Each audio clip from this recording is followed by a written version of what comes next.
How to go to rooftop in Horror Tale 2. In this video, I'm going to show you how you can move to the rooftop. First of all, open the application and now here I am inside the game. So as you can see, you must run away from the bunny first. So here I am running away from the bunny. So as you can see, this is a type of crack or a type of maze.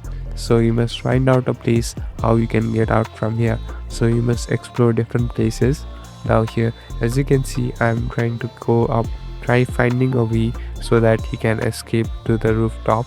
So simply go around. Here you'll be able to see different obstacles too. So here I'm finding a way that you can go out. So here turn left and simply go to this upper part. Now simply tap on the store and you'll be able to get out and go to the rooftop. So as you can see, I'm already on the rooftop, and here you can even escape directly, or here there are some tasks that you must complete. Thank you for watching this video.